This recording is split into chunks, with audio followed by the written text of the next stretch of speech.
बहुत समय पहले की बात है। रमेश नाम का एक बालक अपने परिवार के साथ एक छोटी सी पहाड़ी से सटे गांव में रहता था। गांव का नाम नौबतपुर था।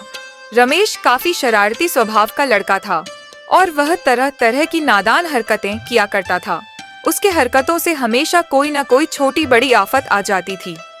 इस गांव से कुछ दूरी पर एक जंगल था। एक दिन की बात है, रमेश उस जंगल में घूमने के लिए गया हुआ था। वह उस जंगल में इधर उधर बस यूं ही घूम रहा था। तभी एक जगह रास्ते में जमीन पर गिरे हुए बांस की बनी हुई एक टोकरी को उसने देखा। अरे वाह, ये क्या है? इस टोकरी से खेलने में तो मजा ही आ जाएगा। उस टोकरी को वह अपने दोनों पांव से ठोकर मार मार कर गेंद की तरह खेलने लग गया। वह टोकरी काफी अलग तरह की थी। रमेश को भी वह टोकरी कुछ अजीब तरह की लग भी रही थी। वास्तव में बांस की वह टोकरी एक साधारण टोकरी न होकर एक जादुई टोकरी थी। अब उस टोकरी के बारे में जानने के लिए रमेश काफी उत्साहित भी होने लगा था। आखिर ये टोकरी इतनी अलग क्यों है? मुझे इसके बारे में जानना पड़ेगा। मैं एक बार इस टोकरी पर चढ़कर देखता हूँ। अब वह अपना पैर रखकर उस टोकरी पर चढ़ने लगा, परंतु जैसे ही वह उस टोकरी पर अपना पैर रखकर चढ़ा तो वह टोकरी रमेश को लेकर ऊपर ऊंचे आसमान में उड़ गई और उड़ते उड़ते बहुत दूर बादलों के पार लेकर चली गई। फिर घंटे भर बाद एक विशाल महल के अंदर ले जाकर रमेश को उस टोकरी से नीचे उतार दिया। रमेश उस बड़े और रहस्यमयी महल में पहुंचकर आश्चर्यचकित रह गया। ये मैं कहाँ आ गया? ये तो बहुत ही अलग जगह है। शायद मैं किसी रहस्यमयी जगह पर पहुंच गया हूं। एक बार मुझे ये पूरी जगह देखनी चाहिए।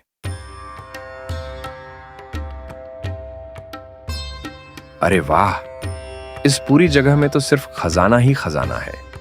इतने सारे सोने के सिक्के, इतना खजाना तो मैं कभी अपनी जिंदगी में नहीं देख पाता। क्या मैं कोई सपना तो नहीं देख रहा? अब वह महल में इधर उधर घूमकर जायजा लेने लग गया था।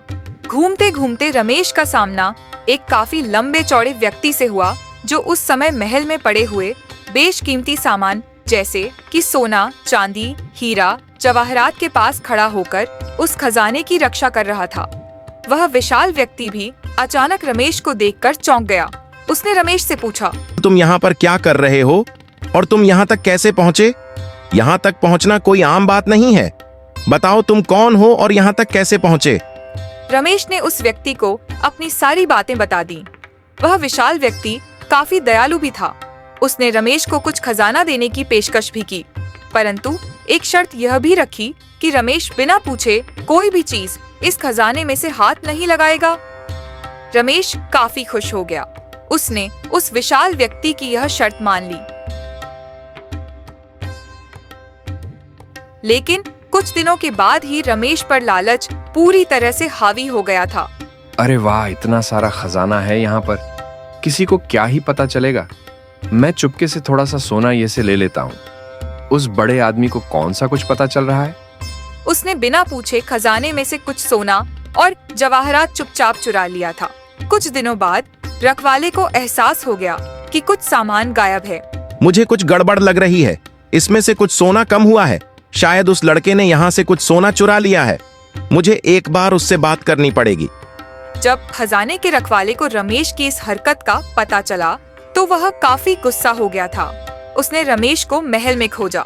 खोजबीन करने के दौरान वह जादुई टोकरी उस विशाल व्यक्ति के पैरों के नीचे दबकर टूट गई। अरे, ये क्या हो गया मुझसे? मैंने ये जानबूझकर नहीं किया। नहीं, ये क्या हो गया? अब मैं अपने घर कैसे वापस जाऊंगा? घर पर मेरी माँ मेरा इंतजार कर रही होगी। मेरे पिताजी मुझे कब से ढूंढ रहे होंगे। अब मैं क्या करूं? अब मैं कैसे अपने घर पहुंच पाऊंगा? उस टोकरी के टूट जाने के कारण अब रमेश का अपने घर वापस जाना संभव नहीं हो सकेगा। उस टोकरी के टूट जाने के कारण रमेश धरती पर वापस कभी नहीं जा सकता था। जब रमेश को यह एहसास हुआ कि उसने काफी बड़ी गलती कर दी है, तो वह उस विशाल व्यक्ति के सामने अपने आप को दोषी ठहराते हुए उससे माफी मांगता है और जो भी कीमती सामान उसने चोरी किया था वह सभी सामान खजाने के रखवाले को वापस कर देता है। रमेश यह वादा भी करता है कि अब वह कभी भी बिना पूछे कोई सामान नहीं उठाएगा और चोरी कभी नहीं करेगा। उस घटना के बाद रमेश अब एक बदला हुआ इंसान बन गया था। अब वह अपनी ईमानदारी और सत्यनिष्ठा के साथ उस महल में रहने लगा और खजाने की देखभाल भी करने लगा। रमेश ने यह सीखा कि लालच कभी नहीं करनी चाहिए। लालच इंसान को कहीं का नहीं छोड़ती। रमेश के चाल चलन एवं बदले हुए स्वभाव को देखकर खजाने के रक्षक को रमेश पर दया आ गई।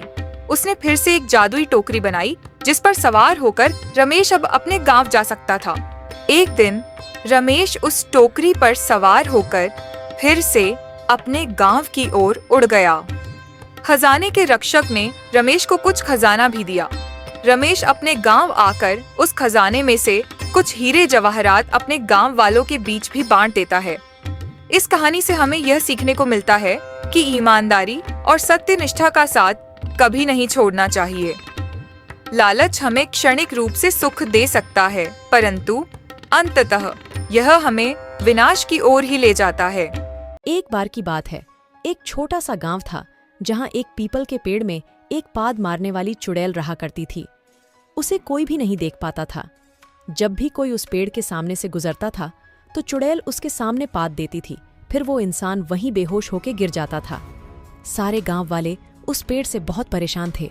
किसी को समझ नहीं आ रहा था कि आखिर इस पेड़ के पास ऐसा क्या है जिससे कोई भी इसके पास भी नहीं जा सकता। उसी गांव में एक लड़का रहता था जिसका नाम कल्लू पादनी था। उसे भी पादना बहुत पसंद था, लेकिन गांव वाले उसे बिल्कुल भी पसंद नहीं करते थे।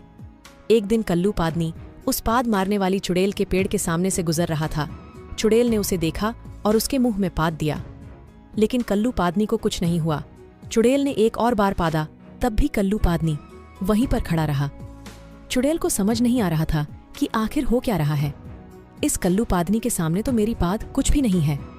चुड़ैल ने आखिरी बार कोशिश की और अपनी सबसे बड़ी पाद मारी और कल्लू टस से मस नहीं हुआ। चुड़ैल को गुस्सा आ गया। चुड़ैल कल्लू पादनी के सामने आई और उससे कहा, क्या तुझे मेरी पाद से कोई भी असर नहीं हुआ? कल्लू पादनी ने जवाब देते हुए कहा, ए चुड़ैल, मेरी पाद के सामने तो तेरी पाद कुछ भी नहीं है। सभी गांव वालों ने चुड़ैल को देखा और उन्हें पता चल गया कि उस पेड़ का असली राज क्या है। सारे गांव वाले इकट्ठा हुए।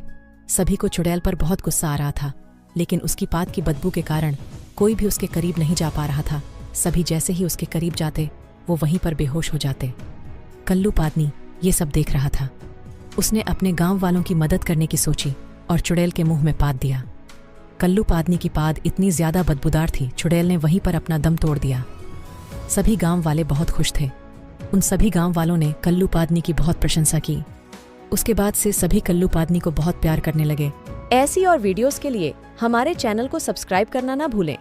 हमें कमेंट्स में बताएं कि आपको किस तरह की कहानियां सुनना पसंद है, और अगर वीडियो पसंद आया हो तो लाइक जरूर करें।